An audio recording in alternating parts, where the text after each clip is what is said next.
Hello, Blue Justin here, still Justin, still not blue, and it's time for the first part of my January haul. I was going to do it all in one go, then I realised I've been slightly overdoing it in January. In fact, that's one of the reasons I'm having a bit of trying to get a bit of a haul back on my spending, but it's not all Blu-rays. That's the trouble. I've got more than one hobby. That's always fatal. Anyway, even with it just being the first half, I think it's time to better get on with it because I don't want this to be too long. Right, first up we've got a couple of upgrades, 4K upgrades. The issue one of those is Monsters Inc. 4K, and this is the Zavvi exclusive. I think only Zavvi managed to do the 4Ks. I waited a very, very long time for these to do the same as they did in the States, which is come out on 4K Steelbook, but it never happened in the UK. So when they finally appeared in a good offer, came back in at Zavvi exclusive offer at $9.99 for a 4K. I took advantage because this was one that was on my list, and it seemed a sensible thing to do.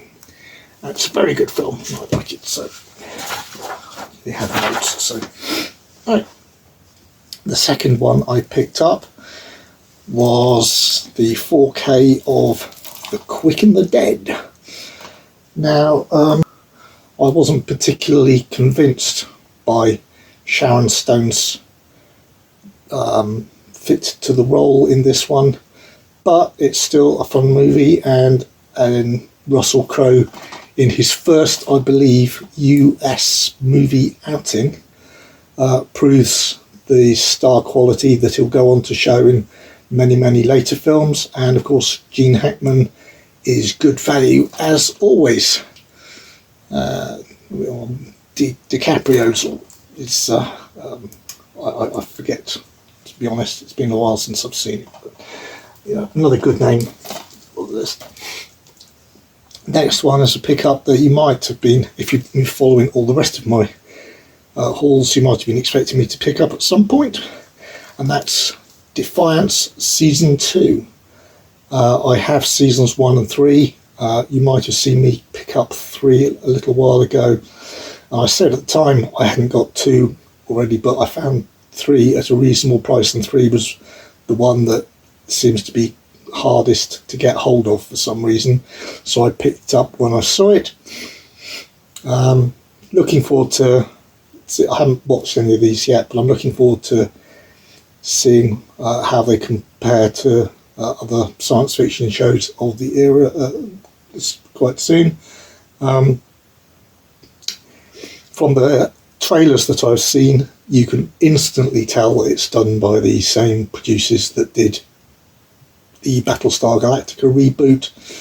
The look and feel is very, very similar. In fact, even plot-wise, it's almost like after the Cylons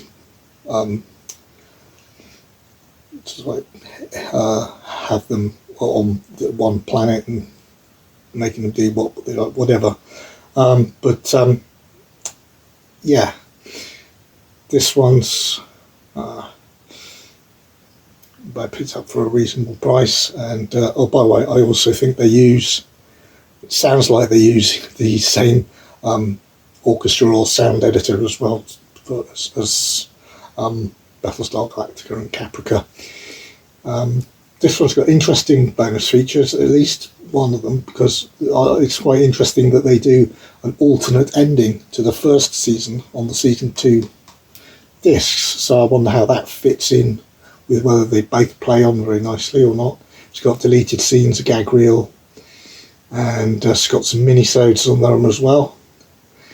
It was an interview. That's really good. So it sounds like a good selection. Next one I picked up was that's the Hellboy Crooked Man 4K. I really enjoyed the first two of these, the Ron Perlman ones, though I haven't seen this one yet, but I was interested in looking into it. And I haven't seen the 2019 one, which I believe it follows 1 and 2. This is a prequel to 1 and 2. But I must catch up and review these, not review these at some point. So I should see how they compare. This one, for those interested in getting it, there's one downside. I think I probably won't appreciate it being in 4K as much as I would want to, because I don't have that bigger TV, and the biggest difference for me for 4K is usually the HDR or Dolby Vision, and this has neither. It doesn't have any sort of HDR on it at all, which is very unusual for new 4Ks, but I believe it was relatively low budget. Next up, we've got a couple of steelbooks. First one, Don't Shoot Me. I had to get it eventually. Well, I didn't have to, but I was going to, which was, and that is Madam Web. Now, I know what the criticisms are of this, and I haven't seen it yet, but if I was going to get it, I was going to get the steelbook to match all the other Marvel steelbooks, and I personally think that cover's really nice. I know that some aren't a fan, but I have seen it said that's like the worse the movie, the better the cover to make you buy it as just a steelbook later, and to me that one applies here. So yeah, I finally picked that one up, and if I recall correctly, the reason I think I picked it up for $15.99 or something after reductions, etc. So yeah, I shall see how that goes. Yeah, I'm not really looking forward to the one thing I'm really not looking forward to is the reported one of the reported major problems, apart from just the film itself, is the post dubbing of the bad guy, where they can't even get his lips to move in sync. As a very expensive, I dare say, movie, you'd have thought that would be absolutely a basic, getting that to work. ADR. Anyway. Next up, a significantly better steelbook, I believe.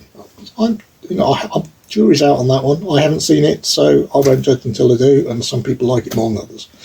But anyway, next up is,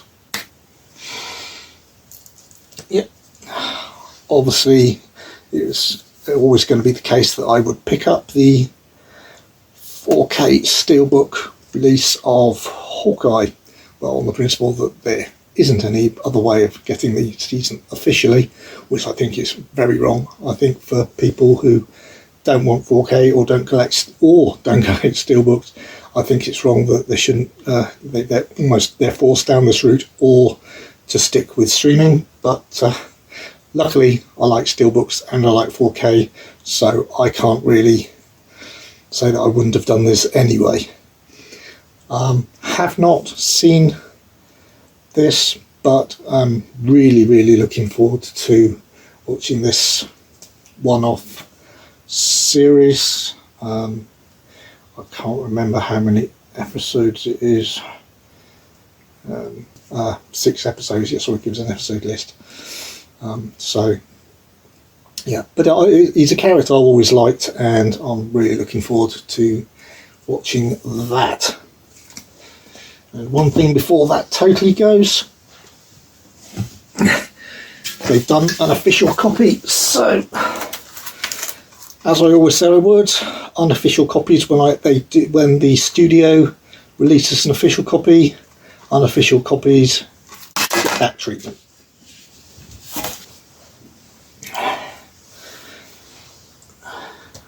Anyway, next up, I hear very, very good things about this. I know it was in a lot of people's top, well, at least a few that I've watched, top movies of last year, and I decided, well, I shall give it a go then. And that is If, Imaginary Friends. It doesn't actually say Imaginary Friends on the front, but some countries it's If, Imaginary Friends. Just to make sure you know what If stands for. It's not the film that based on the Rudyard Kipling poem or anything. Ryan Reynolds with lots of animation around him.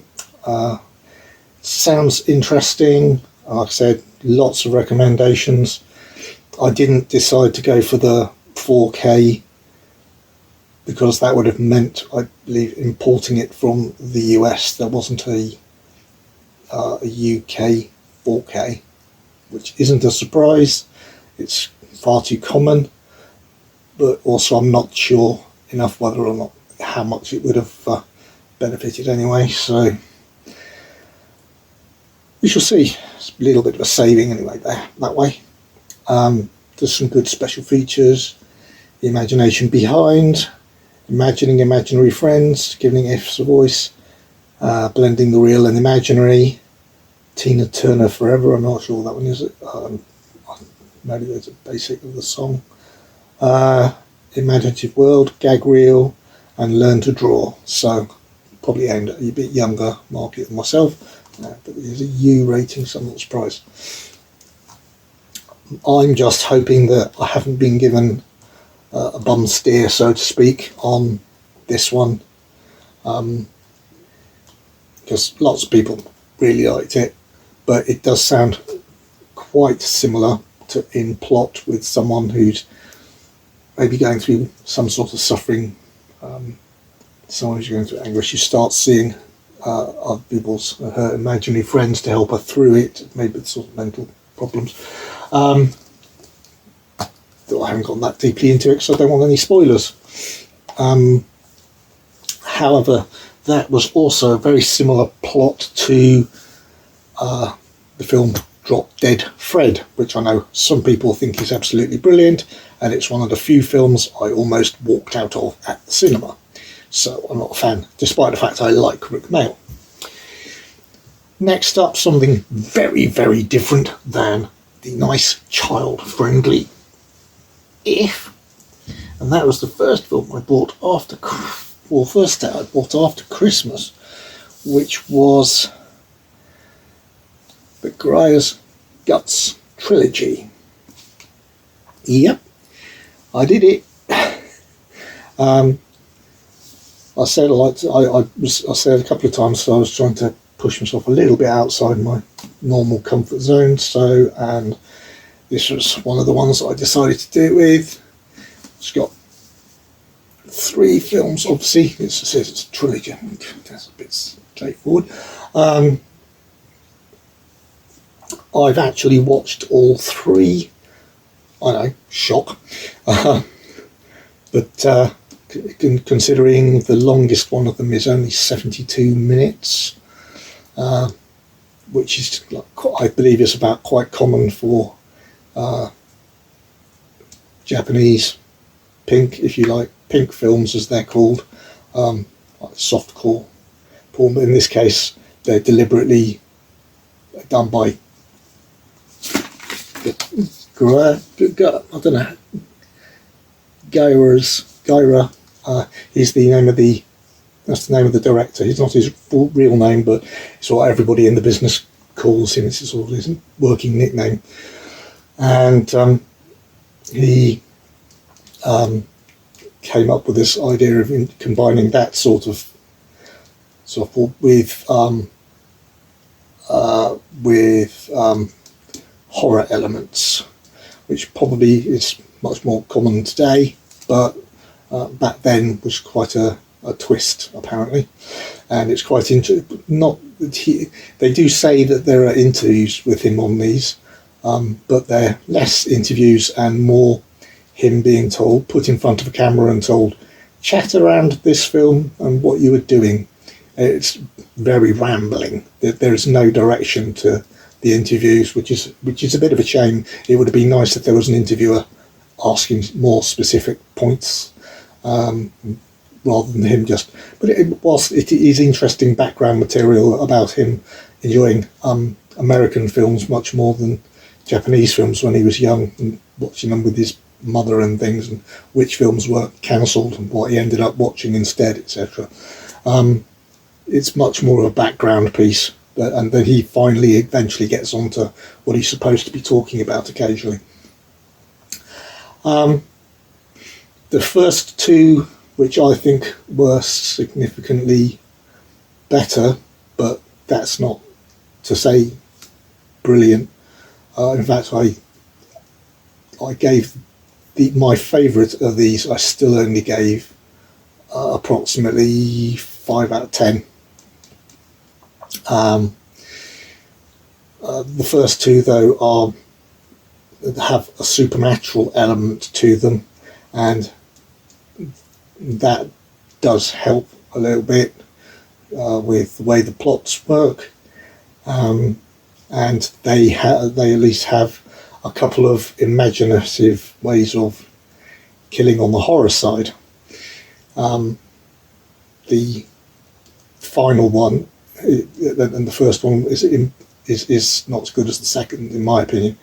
I was hoping the third would be a step up again, but in actual fact, it lost the supernatural element, went seriously downhill, and didn't have any characters in it that I wanted to like. It was totally bonkers and made very little sense, even compared to the first two, which were quite bonkers as well. But at least they had attempts at twists and making more of a story to them. I think the main difficulty that I would say if I was to review them would be that as pink films, as the Japanese call them, then they're probably too soft. It's too softcore for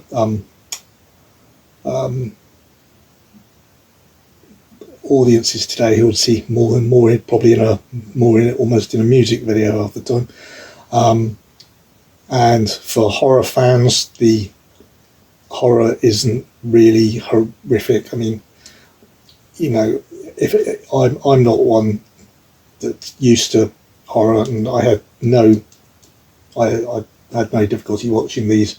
That's a bit worrying, sort of scaring us sort of thing. Which that's why I was trying to get myself into watching a bit more horror, because it's not usually my genre. So I thought, let's see what this is like, as one of my ideas.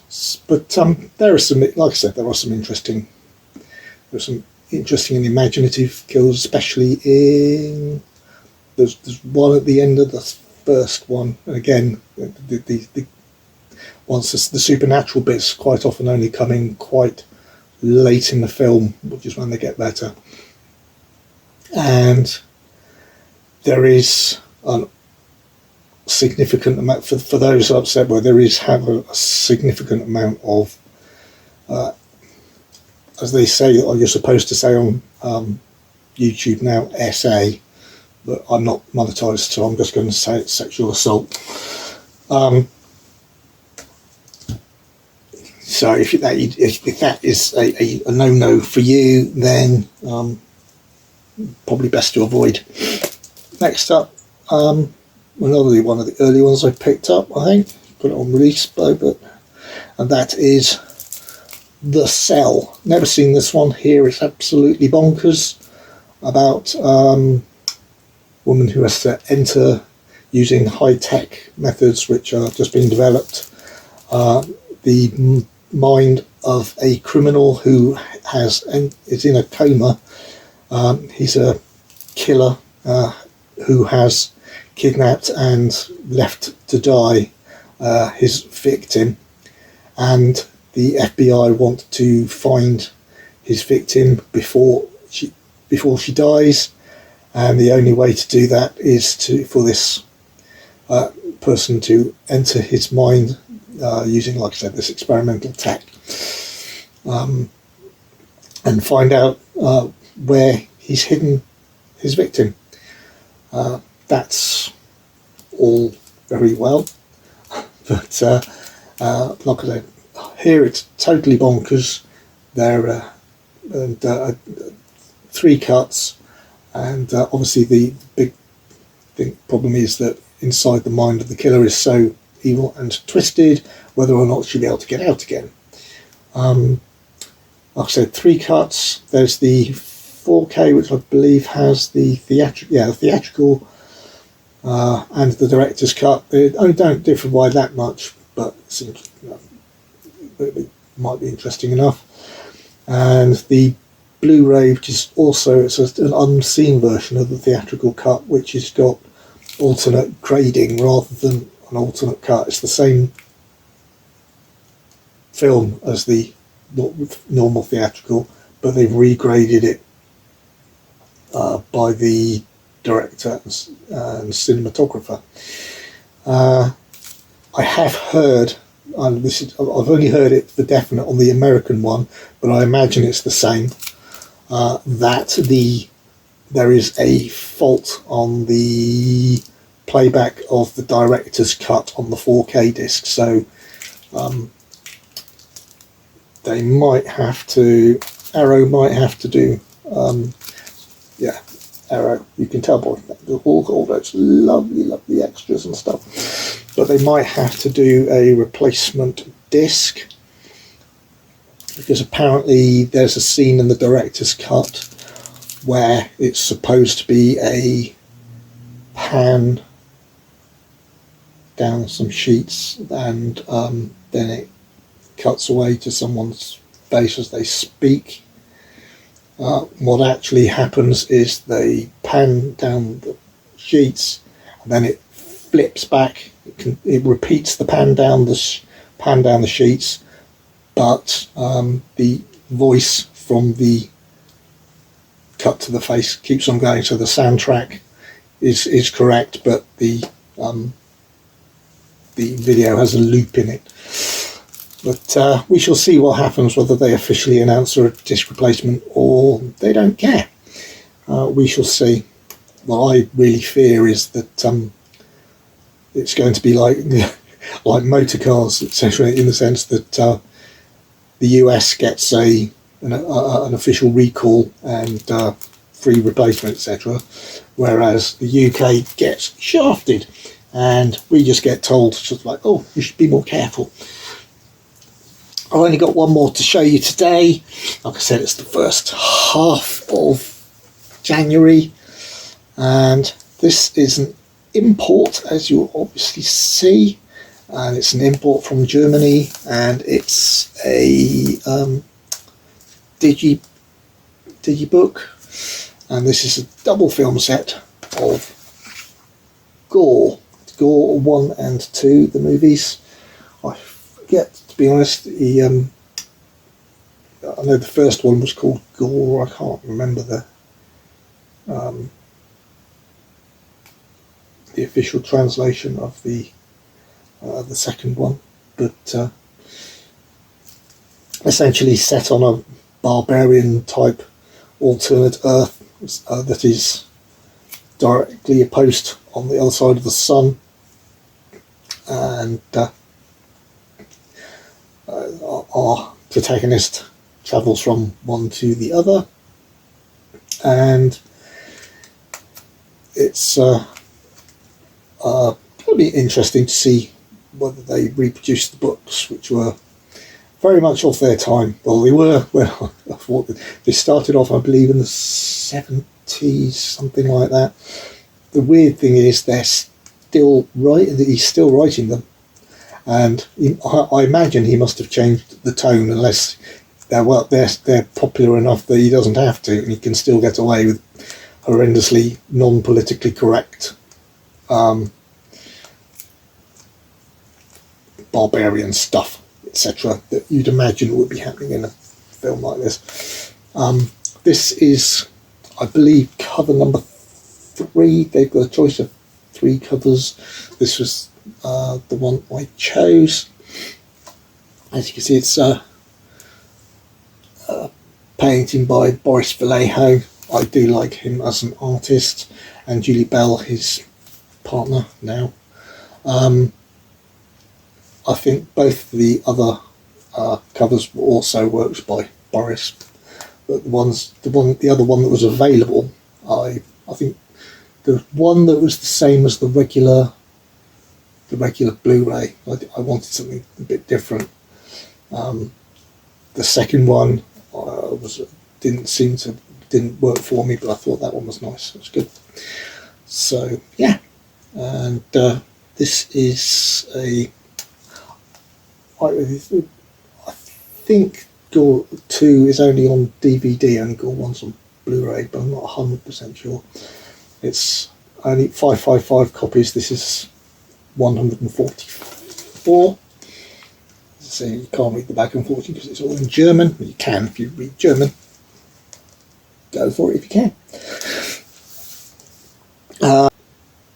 Yeah, there's a DVD there's a DVD for both films, and the Blu-rays only applies to Gore 1, but they obviously have English, and on the Blu-ray it's DTS HD Master Audio, still only 2.0, but it's